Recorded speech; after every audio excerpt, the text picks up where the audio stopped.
d'être là. Ah, il est plus en train de mourir, lui, hein. Un mot d'un billet de mots. Merci d'être là, hein. Merci.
Merci à vous d'être là.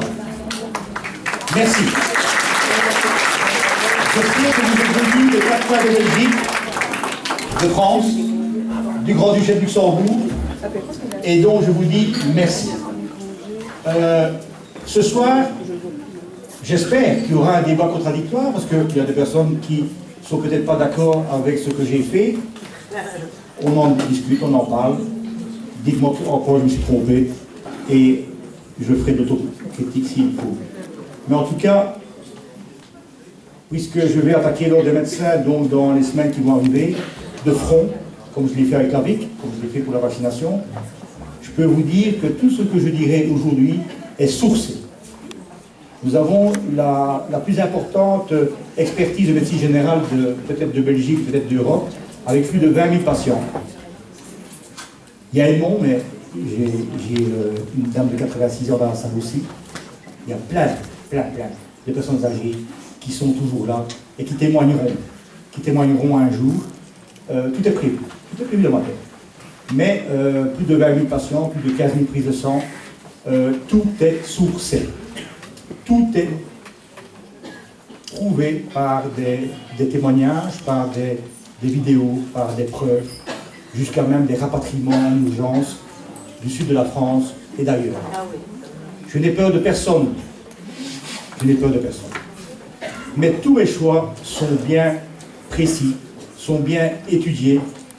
Je vous l'ai expliqué tout à l'heure, ces personnes âgées, on n'y touche pas. Et ils ont osé toucher. Ils ont osé les sacrifier, sans traitement. On est âgé, il est vrai que la fin de vie n'est pas loin, c'est vrai. Mais une fin de vie qui a été accélérée pour ne pas être soignée, je dis non. Alors, Manu va arriver, mais j'ai la grande joie, parce que depuis 3 ans, je n'ai croisé aucun professeur. Aucun. Depuis 3 ans, pourtant, j'ai envoyé des centaines de mails, là aussi, ils seront publiés. Bourgmestre, député, ministre, Premier ministre, ministre de la Santé, ministre de la Mort, plutôt que de la Santé. Quand on n'écoute pas une expertise qui sauve, alors on est complice de la mort. Et ce soir, une fois de plus, j'ai l'honneur d'avoir à mes côtés un professeur qui me donne l'envie de lui donner l'ensemble de mon respect, de mon amitié. Monsieur le professeur Christian Perron est là parmi nous.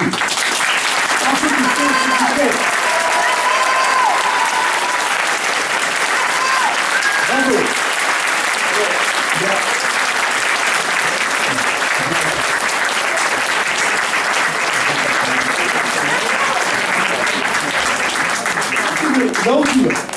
Donc, je l'appelle Christian, mais il est professeur. Il en connaît bien plus que moi. Il a un CV qui, même la salicine n'est pas suffisante pour la tapisser. Et malgré un CV énorme, on le calomnie, on le diffame, on ne l'écoute pas. Si on n'écoute pas un professeur de cette envergure, alors c'est que la médecine est morte. Mais, étant dans le médical, on va réanimer cette médecine qui est morte. En tout cas, cette médecine générale.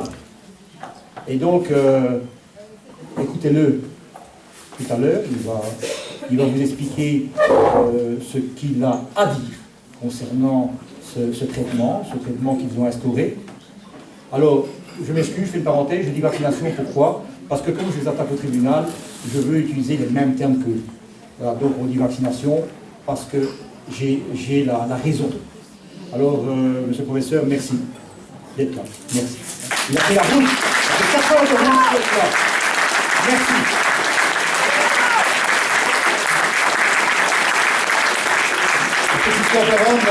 Il est le professeur de la vie, il est le professeur de la vérité, il est le professeur de la médecine. C'est un monsieur qu'il faut écouter. Ce n'est pas un professeur de plateau, comme nous en avons vu en Belgique, en France et ailleurs. Bravo, en tout cas, pour ce qu'il a fait. Et il ne lâche rien. Voilà. Alors, Manu, c'est autre chose, Manu. Manu, j'ai envie de lui donner la parole parce qu'il a osé. Il a osé s'adresser à des enfants. Et je comprends sa démarche. D'autant plus qu'on est devant un traitement qui était expérimental, qu'il est toujours, un traitement où on se fout pas mal de la prudence, de la précaution, de l'immunité, des anticorps, on se fout de tout. Mais si on en est arrivé là, c'est parce qu'il y a eu des personnes âgées qui n'ont pas été soignées. C'est ça le message que je dis depuis 3 ans. Si on avait soigné les personnes âgées, on n'aurait jamais mis cette injection expérimentale en route. Ça, il faut bien le savoir. C'est pour ça qu'en protégeant, en défendant ces personnes qui sont faibles, qui sont quand même aux portes de la mort, parce qu'on vous dit qu'on en a vu dans des états pitoyables, dont ils sont ici présents, ils ont la mort qui le colle à la peau, et nous, on doit prendre toutes nos responsabilités pour que cette maladie, cette pneumonie, ces infections qui ne sont pas soignées à l'hôpital et ailleurs, et dans les maisons de repos, dans les maisons de retraite, ben avec un traitement complet, ils sont là ce soir. Donc je dis merci à Edmond qui prouve que si on avait soigné toutes les personnes de son âge, toutes les personnes de plus de 60 ans, parce que OMS âgé c'est 60 ans, donc je suis dedans maintenant, depuis quelques mois, et donc ça veut dire qu'il faut comprendre que des moments où on a décidé de manière médicale, parce que l'ordre des médecins est coupable aussi, et du niveau politique, et même au niveau médiatique, ça veut dire qu'on a laissé mourir des personnes. Et aujourd'hui, on doit agir, parce qu'on doit éveiller cette population, les transformer en loups plutôt que de rester des moutons. Parce qu'un jour, ce sera leur vie, leur santé, leurs enfants qui seront atteints. Alors Manu, pourquoi est-ce qu'il est là? Parce que, je vous l'ai expliqué tout à l'heure, mes grands-parents m'ont sauvé d'une violence parentale, soit. J'ai perdu mon frère d'un suicide sur un divorce destructeur, soit, encore une souffrance, mais ma fille est là. Ma fille a 9 ans. Et vous comprenez bien que ma fille, on n'y touche pas. Et étant médecin généraliste, avec quand même plus de 30 ans d'expérience, je me dis, comment est-ce qu'on peut oser injecter un produit expérimental à un enfant en bonne santé? Comment est-ce qu'on peut oser mettre dans ce génocide? Pourquoi est-ce qu'on peut engluer les enfants? Vous savez, ma fille, tous les jours, elle me regarde et je veille sur elle. Et elle m'a accompagné avec ma femme, une infirmière en or, une femme en or, une mère en or, et ma belle-mère. On est allés tous les 4 pour la 3e année consécutive avec un huissier de justice faire une prise de sang. Nous avons tous les 4 des anticorps à pouvoir aller à la Croix-Rouge pour transfuser une autre personne qui n'en a pas. Et donc, je dis à ma gamine, comment est-ce qu'on peut laisser un enfant faire face à une injection expérimentale, soi-disant une vaccination, soi-disant pour ne pas contaminer la personne âgée, alors que je viens de vous dire qu'elles n'ont pas été soignées. Et donc ma fille, elle me regarde. Et je dis, tu sais, papa, il se bat pour toi aussi. Il se bat pour tous les enfants. Parce que jamais, dans l'avenir, ma fille me dira, papa, pourquoi est-ce que tu m'as pris par la main pour aller dans un centre de prélèvement? Et que maintenant je ne suis pas bien, je suis malade, je n'ai plus la même santé après qu'avant. Et donc Manu, il l'a fait à sa manière. En tant qu'enseignant, il a essayé de transmettre cette prudence, cette précaution, et il est devenu maintenant le centre d'une cabane. Nous serons à ses côtés, Manu. Nous serons à ses côtés. Cette conférence va aller très vite par rapport au passé. Ça ne sert à rien de répéter, vous me connaissez, mais il faut se mettre dans l'esprit d'un médecin généraliste qui a décidé en 2015 avec son épouse, une exceptionnelle épouse de cœur et infirmière, Elisabeth, de dire, vu le nombre de personnes qui nous contactent, comment allons-nous faire pour soigner ces personnes qui sont donc des sans-abri, des personnes démunies et des personnes âgées.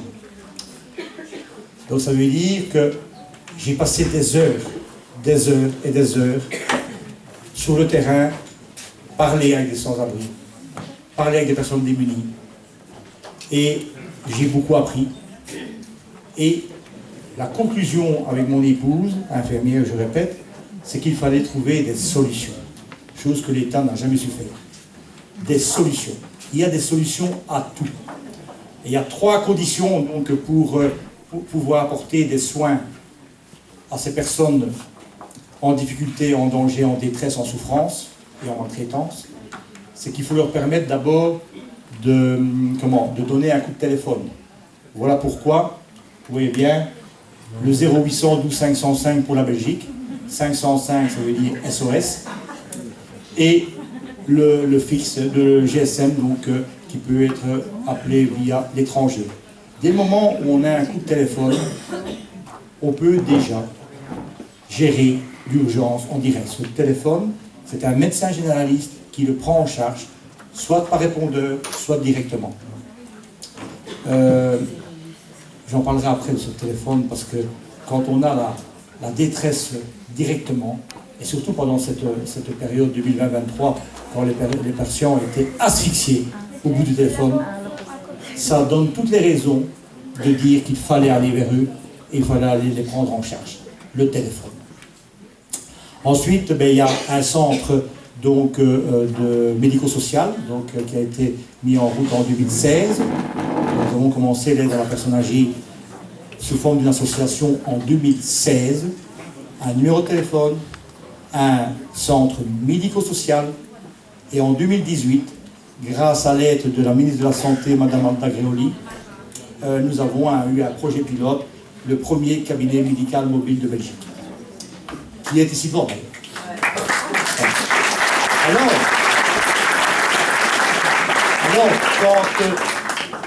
quand la crise est arrivée, nous avons eu les premiers appels en détresse, plus de médecins traitants, pas possible d'aller à l'hôpital, et donc nous avons mis nos 2 numéros de téléphone au service des personnes âgées. 24 heures sur 24, 7 jours sur 7, pas un jour de vacances. Et c'est pour ça que nous sommes maintenant à presque 10 000 personnes âgées qui ont été prises en charge de Belgique, de France et du Grand-Duché. Alors, merci. Alors, si vous ne me croyez pas, parce que la méchanceté, la haine de toutes ces personnes qui veulent s'opposer à un médecin, ils s'opposent à la mission. Et donc, les témoignages sont importants. Toutes les personnes âgées qui ont été prises en charge, je m'en passerai d'avoir leur témoignage. Je me dis, on sauve, donc on nous fout la paix. Eh bien, c'est le contraire. On sauve, donc maintenant on doit justifier et se défendre, parce que si je ne le fais pas, je serai suspendu dans les mois qui vont arriver. Mais le film sera long. Et donc, Edmond est la preuve même de ce sauvetage, mais un sauvetage où jamais, jamais dans ma vie, j'aurais imaginé qu'en tant que médecin généraliste, on me mette toute la responsabilité du monde sur mes épaules pour aller demander à une ambulance d'aller chercher Edmond à l'hôpital. C'est le monde à l'envers, c'est le médecin généraliste qui va chercher le patient à l'hôpital pour le sauver, parce que la gériatre, donc la spécialiste des personnes âgées à l'hôpital, a téléphoné à la famille qui est ici devant, qui pourrait témoigner n'importe quand, pour dire voilà, votre papa va mourir, il a une infection grave, on ne sait rien faire, c'est la Covid, c'est la pneumonie, il va mourir. Et donc, pour mourir à l'hôpital ou pour mourir à la maison, à peine dans l'ambulance, il a eu ses antibiotiques, il a eu sa prise de sang, il a eu de l'oxygène, et ils sont passés à côté d'une infection bactérienne, qui était une infection urinaire. Et donc, en soignant l'infection urinaire, Edmond est là aujourd'hui, il conduit sa voiture, il est rentré chez lui, mais normalement, en janvier 2022, il était censé être enterré. Donc voilà. Chantal, tu as un petit mot? Allez Chantal, bien. Bien. Tu fais partie de la famille aussi. Hein. Alors Edmond a fait un petit mot de 5 lignes, mais il est ému. C'est un grand timide. Oh, c'est un grand timide. Alors il a fait un petit mot. Il m'a chargé de lire son petit mot. Merci au docteur Bouillon de m'avoir sauvé la vie en me sortant de l'hôpital où on me laissait mourir sans soin. Je suis vraiment heureux d'être là avec vous ce soir pour représenter les personnes qui n'ont pas eu ma chance.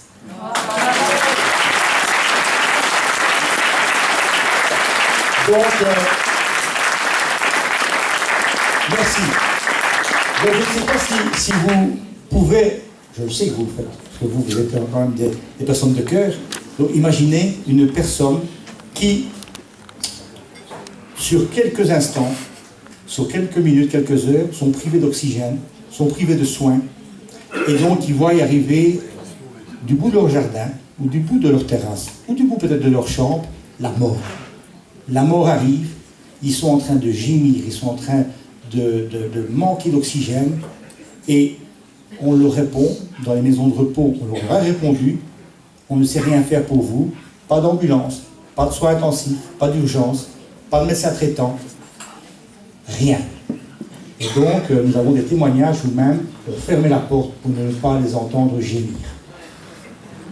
Alors, quand je vois le sourire, le regard d'Edmond maintenant, je me dis, David, toi et ton équipe, vous devez continuer.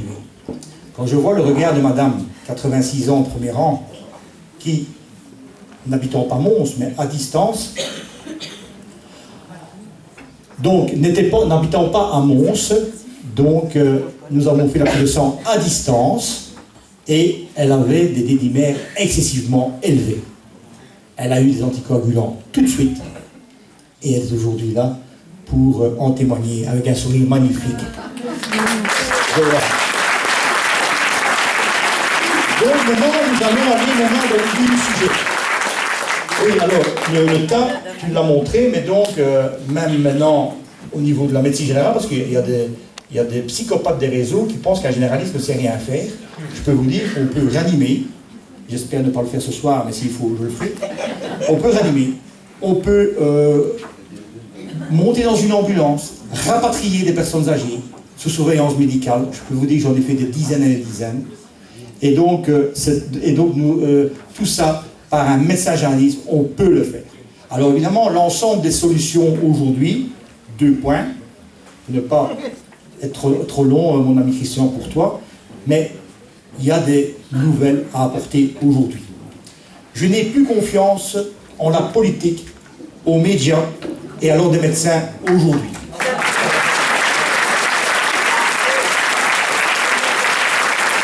Pas de ma faute, je leur ai demandé assez de m'écouter.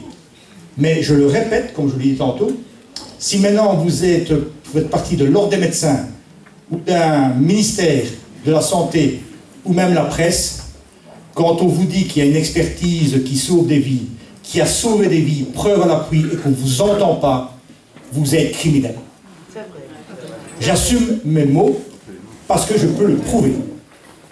Et donc, aujourd'hui, je vais vous faire des annonces.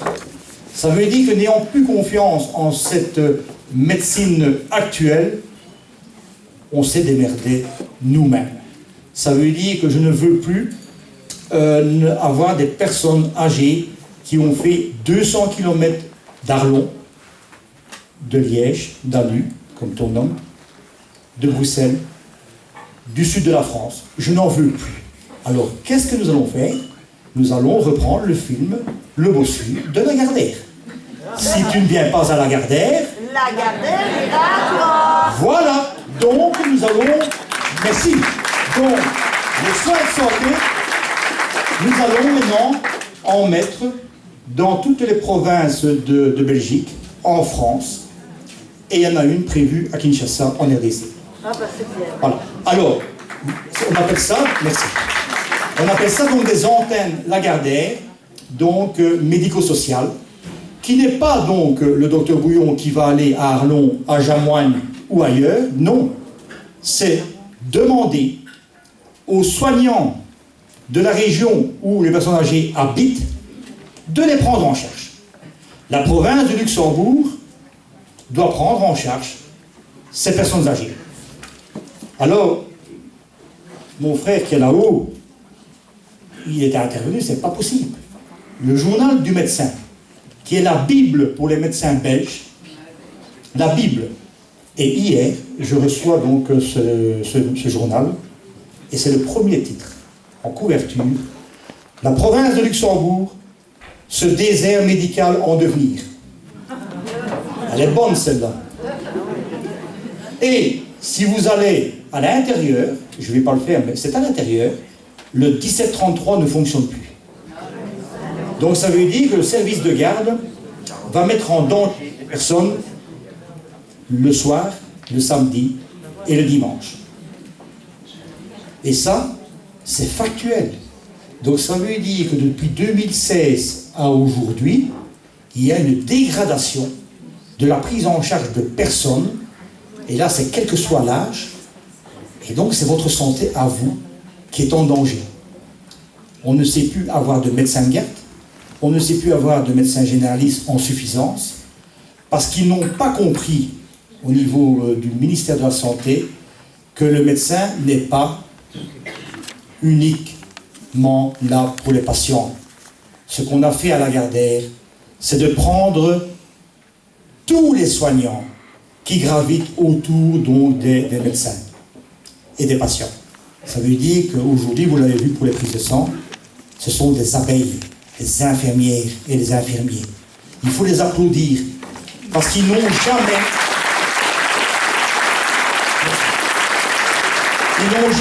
abandonné leurs patients depuis mars 2020. Jamais. Et donc je me pose toujours la question, encore aujourd'hui, comment est-ce qu'on a pu faire peur à certains médecins généralistes, et pas à tous, heureusement, mais comment est-ce qu'on a pu faire peur en disant un patient Covid n'est pas à examiner, sauvez-vous, il faut le consulter à distance, et vous aurez 20 €. Donc, mais les infirmières faisaient les toilettes, faisaient les soins, faisaient les injections, avec rien, avec peu, avec leur cœur, au risque de leur vie. Mais, je le dis aujourd'hui, et je le répète, par l'expertise que nous avons, on ne doit pas avoir peur du virus. Il suffisait simplement d'avoir peur des symptômes, des complications, dont des pneumonies, des thromboses. Et ça, c'est très facile. On fait une prise de sang dès les premiers symptômes. Et qu'est-ce qu'on dose dans une prise de sang? Mais vous êtes meilleur que le ministre de la Santé, vous êtes meilleur que votre propre médecin généraliste, en tout cas certains. Mais oui, les dédimères. Les dédimères, ce sont les produits finaux de la coagulation suite à une fuite capillaire qui est provoquée, donc la petite destruction des petits vaisseaux au niveau des organes, qui est provoquée soit par le virus, soit par l'injection expérimentale, donc ce vaccin Covid. Oui, voilà. Donc les dédimères augmentent, mais il n'y a pas de souci. Nous avons des traitements, en tout cas en Belgique, nous avons des traitements qui ne sont pas interdits, qui ne sont pas limités. Ça veut dire que la prise de sang est faite, on peut donner des anticoagulants. Nous l'avons fait. Un autre exemple, si on était ministre de la Santé et qu'on a une infection qui nous tombe dessus, il suffisait simplement de protéger nos aînés, toutes les personnes qui ont des comorbidités, par fortifier le système immunitaire. Tout simplement, de manière naturelle. La vitamine D, le zinc, la vitamine C, de l'activité physique, un bon sommeil, pas de stress, alors qu'ils n'ont fait que ça, et une bonne alimentation, une boîte de sardines de temps en temps, et du soleil, comme aujourd'hui. Si on avait pris cette immunité en priorité, plutôt que les soins intensifs d'un hôpital, on aurait évité bien des morts. Parce que quand on a plus de 10 000 prises de sang, qui va bientôt sortir, qui va bientôt être publié grâce à notre laboratoire, on se rend compte qu'il y a plus de 80-90% des personnes, quand ils ont ces symptômes, ils sont en carence de vitamine D. On n'est pas en RDC ici, et on n'est pas dans le sud de la France. On manque de soleil, on a une mauvaise alimentation, mais ça on aurait dû éduquer, on aurait dû informer, on aurait dû dire, voilà, donnez de la vitamine D à tous vos aînés autour de vous. Edmond a de la vitamine D. Edmond est à plus de 60, donc la limite, donc si vous voulez, c'est entre 30 et 100. Edmond, il a 60. Et voilà. Edmond, grâce à la famille qui surveille, et grâce aux prises de sang, que on peut faire. Alors je dis toujours, prise de sang, il vaut mieux faire une prise de sang à quelques euros que d'appeler un jour une ambulance, que d'aller aux soins intensifs, que d'aller aux urgences, ou même de décéder. Alors évidemment, l'expertise, pour moi, j'en suis convaincu à fond, à 1 million de %, puisque je suis passé par là en octobre 2020. J'ai suivi toutes les étapes, la prise de sang, les dédimères, le CRP, enfin, le CRP, donc l'indicateur d'infection, je commençais de pneumonie, oui, j'ai tout eu, mais le traitement était là. Donc il est faux aujourd'hui de dire, en tout cas en Belgique, il est faux de dire qu'on a empêché les médecins de vous soigner. C'est totalement faux. Par contre, tente la carotte pour toucher 20 € par téléphone, ça c'est totalement vrai. Voilà, donc il faut ce serment d'Hippocrate, mon ami Christian, nous avons quand même en Belgique, mais en France aussi, nous avons le serment d'Hippocrate, nous avons un code de déontologie, et je voudrais bien savoir dans la salle, qui connaît ou qui a lu la loi relative aux droits du patient? Qui est au courant qu'il y a une loi qui vous protège? Vous êtes au courant? Et vous l'avez lu? Ah, tu m'as écouté. Vous vous rendez compte? C'est important de connaître cette loi du patient qui est en ligne, qui est sur Internet, qu'on peut avoir en formule papier. Parce que si chaque Belge, si chaque Français, si chaque Luxembourgeois avait été au courant de cette loi du patient, il n'aurait jamais été injecté. Il n'aurait jamais été vacciné. Parce qu'il y a un consentement éclairé, parce que vous devez avoir une information la plus médicale, la plus scientifique possible avant tout traitement, et non pas. Et une information médicale qui est quand même la plus importante de toutes, c'est qu'on ne fait pas une vaccination si vous avez des anticorps. Ça, c'est la plus grande erreur.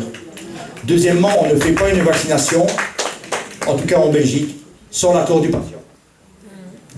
Je suis censuré? Non, je ne suis pas censuré. On commence à avoir l'habitude, hein.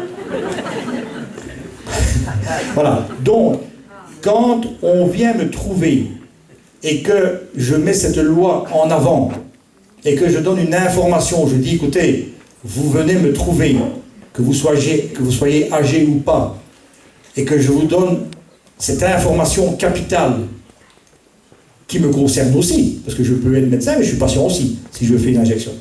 Et donc je dis, écoutez, vous faites à votre compte, vous êtes libre de décider, mais j'ai consulté la liste des effets indésirables sur la pharmacovigilance.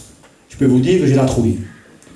Me taper une myocardite, une péricardite, un risque de sida en étant en bonne santé, j'ai la trouille. Et puis après, j'ai eu le Covid. En ayant la Covid, vous avez des anticorps, vous avez votre système immunitaire qui est en mémoire, et donc maintenant vous êtes protégé, et je le suis encore aujourd'hui, et je peux vous dire que j'ai pas mal d'anticorps. Je pourrais en donner pas mal de transfusions. Et donc, après, il y a le consentement éclairé.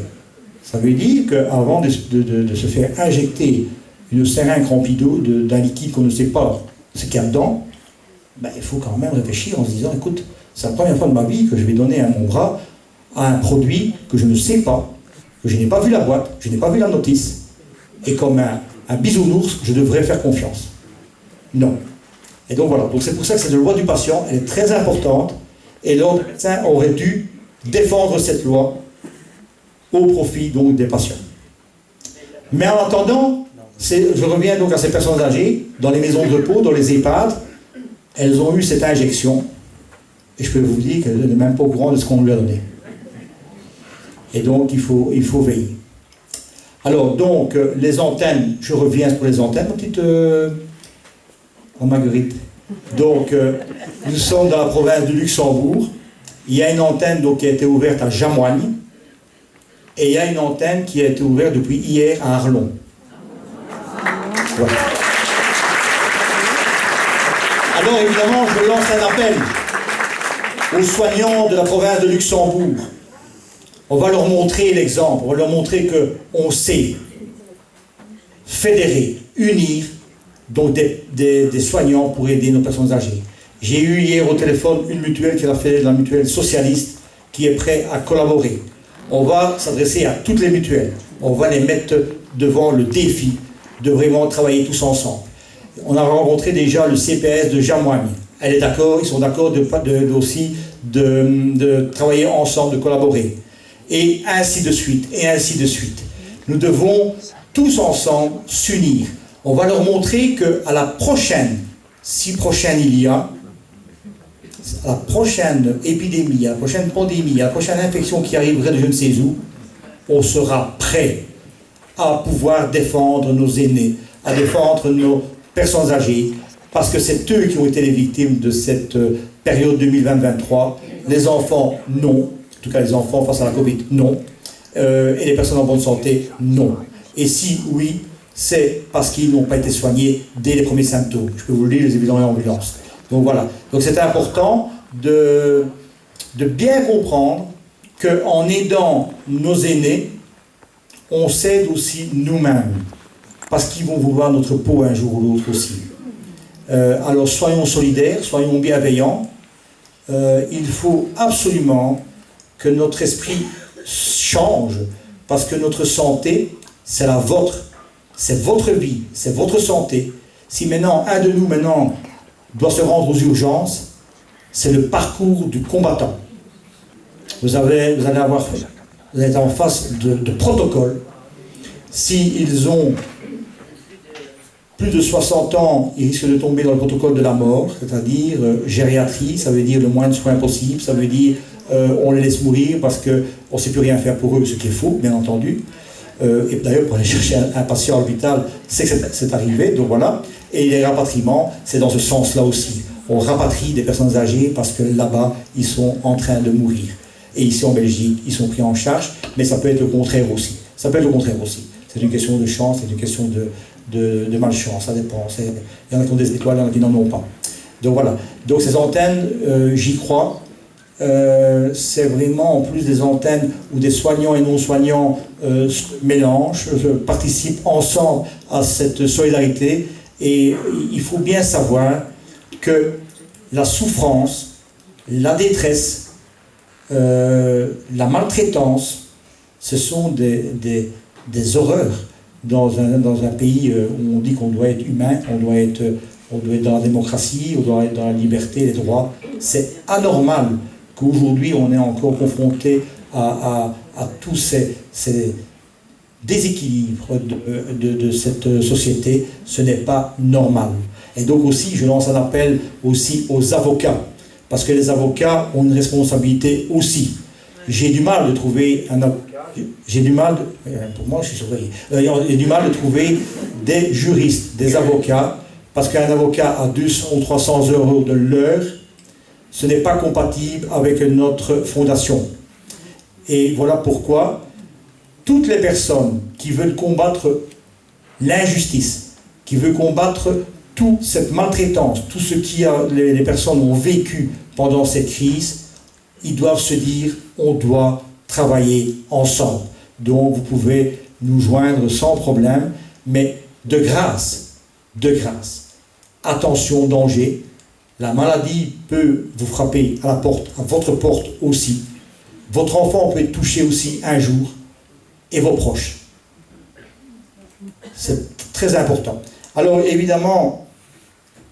Pour le centre d'Arlon, on a encore besoin d'infirmières, oui. De soignants, donc des gens qui veulent aider, même s'ils ne sont pas soignants, mais bénévoles pour aider, pour structurer. On va essayer de fédérer ça. Oui, tout à fait. Mais on est déjà maintenant avec un bon groupe, mais tu as raison, Anne-Marguerite. N'hésitez pas. Alors, on peut avoir des professionnels aussi. C'est pas toujours, parce que nous sommes axés sur le bénévolat. Malheureusement, on ne sait rien faire de plus maintenant. Mais en tout cas, si vous êtes dans la salle ou ailleurs, il y a des professionnels, comme des infirmières, des confrères généralistes. On n'est pas obligé d'aller à l'antenne. On peut aussi envoyer les patients âgés vers l'endroit où ils peuvent être reçus. C'est quand même important de savoir qu'aujourd'hui, et d'ailleurs nous avons encore eu la blague hier, c'est qu'une personne âgée nous téléphone, au secours, pas de médecin traitant, je suis asphyxié, j'habite à Genappe et on ne sait pas venir me soigner. Donc ça arrive encore aujourd'hui. Alors cette Covid évidemment a fait des ravages, mais maintenant on ne soigne plus, même pour d'autres maladies, que ce soit de l'hypertension ou autre, c'est pas normal que maintenant une personne ne sait plus avoir des soins en temps réel. Donc vous devez aussi être un petit peu des acteurs aussi de ceux qui essayent de soigner, d'aider et de sauver. On a besoin de vous. Alors quand il y a par exemple un message ou quand il y a un post ou quand il y a quand même sur les réseaux sociaux il y a un appel à l'aide, mais il faudrait le partager, il faudrait essayer de le diffuser au maximum parce que il n'y a que comme ça qu'on avancera.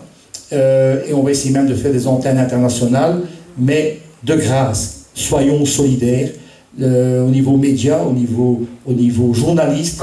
C'est pour ça que je dis oui, merci à BAM d'être là aujourd'hui, merci à Kéros d'être là aussi, mais en Wallonie, nous sommes avec 2 médias qui aident, qui sont là, et 2 médias, c'est quand même pas beaucoup, hein, mais ils sont là. Applaudissez-les.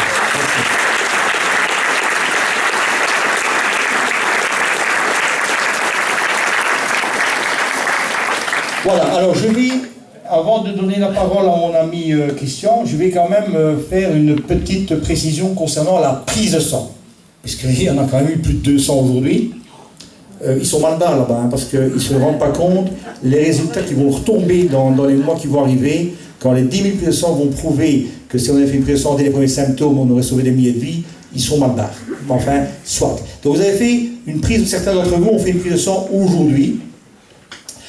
Elles sont déjà en route vers le laboratoire, donc on va déjà avoir des résultats très tôt, donc début de semaine.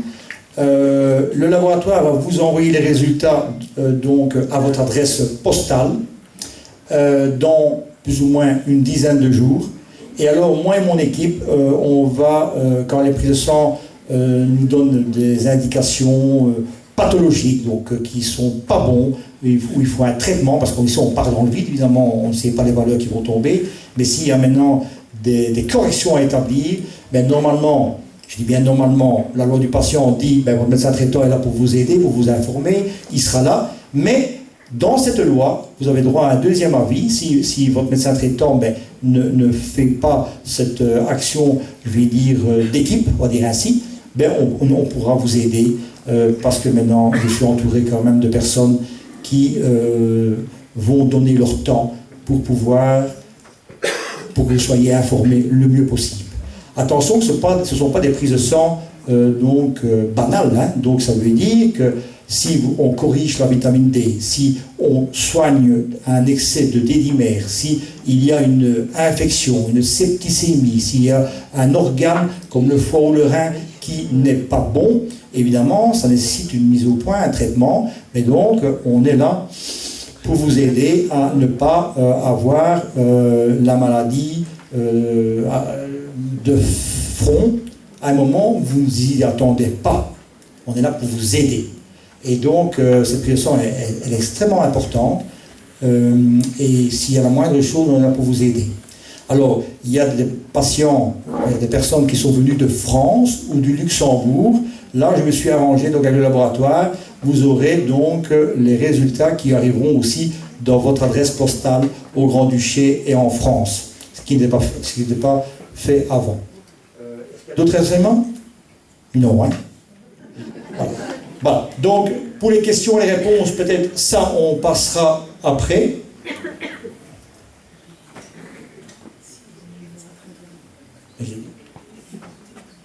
Oui, alors évidemment, les médecins traitants, ou certains médecins traitants, ils sont méchants. Ils sont méchants. On les dérange. On les dérange. Enfin, moi, ça ne me fait rien, mais enfin, je lui dis, c'est toujours le patient qui est la victime. J'estime que quand on est médecin et qu'on a son serment d'Hippocrate qui est là, je pense qu'on doit tout de suite aider son patient. Et donc, si maintenant vous voyez que vous n'êtes pas aidé, si vous voyez que ce confrère est complètement hors norme au niveau déontologique, n'hésitez pas à envoyer les témoignages. Alors, nous avons des témoignages ici judiciaires. Ça, c'est quand même aussi important. 2 petites secondes.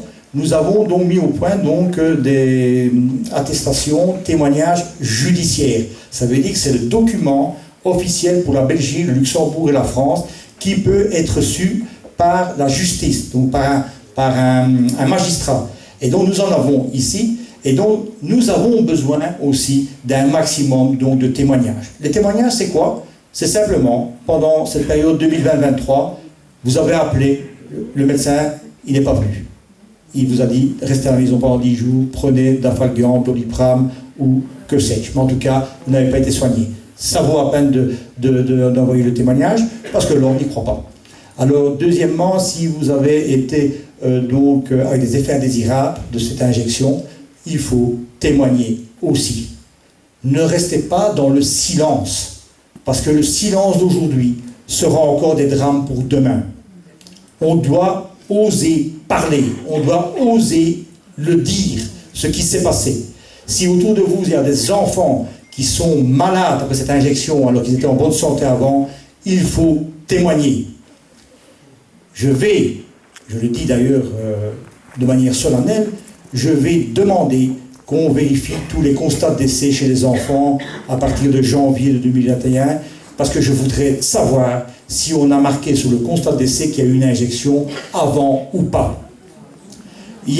C'est anormal qu'aujourd'hui, on a des décès, des morts subites dans les écoles ou ailleurs. On dit l'enfant est décédé, c'est triste, c'est malheureux, et ça c'est vrai, mais on ne fait pas la relation avec cette injection, je vais dire, au préalable. Or, l'effet indésirable de cette injection, c'est quand même thrombose. Et une thrombose, c'est une artère qui se bouche, et donc c'est infarctus, c'est embolie pulmonaire, c'est AVC, c'est tout ce qui touche un organe de manière massive. Donc quand il y a ce décès, malheureusement, il faut témoigner. Ou sinon, on recommencera encore cette histoire sordide. Il faut arrêter ce qu'ils veulent faire de nous. Voilà. Donc je vous remercie d'avoir écouté. On répondra ce que vous voulez après. Maintenant, monsieur le professeur, merci pour votre patience.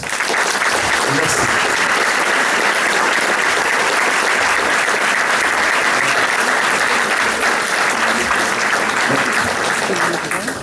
Merci beaucoup David et bravo pour tout ce que tu as fait en Belgique. Si tous les médecins généralistes étaient comme toi. Et j'ai une immense estime pour les médecins généralistes, donc ça me désole que certains ont été dévoyés, mais c'est peut-être pas de leur faute, ils n'ont pas été conscients. Il faut leur pardonner, mais il faut qu'ils réagissent aujourd'hui. Et tu as subi des maltraitances, et on sait que beaucoup de gens qui ont subi des maltraitances sont devenus maltraitants quand ils étaient adultes. Toi, tu es un exemple, tu as subi la maltraitance et tu as mis toute ta vie au service des autres, et ça, bravo, c'est remarquable.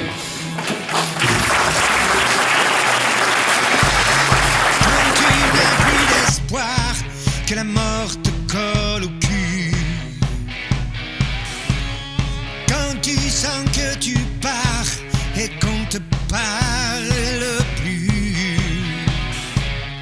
Et quand l'État prétend qu'on ne peut rien pour toi, téléphone-moi et moi je serai là. Quand t'es devant ce mur sans porte pour l'ouvrir, que tout le monde est sûr que t'as plus qu'à mourir.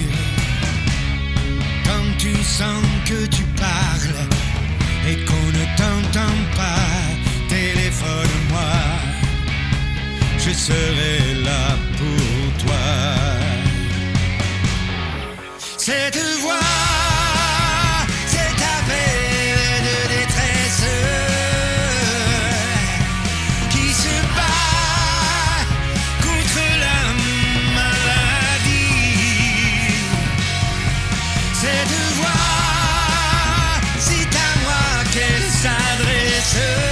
Et même si c'est interdit, je suis médecin, donc je prescris. Moi je suis ton médecin, moi je suis ton soignant. Celui qui prend ta main, celui qui te l'attend. Celui qui doit pour toi respecter son serment. Téléphone-moi, je suis là, je t'attends. Je suis là quand tu sonnes et que t'es plus personne. Je suis là et je viens jusqu'à toi.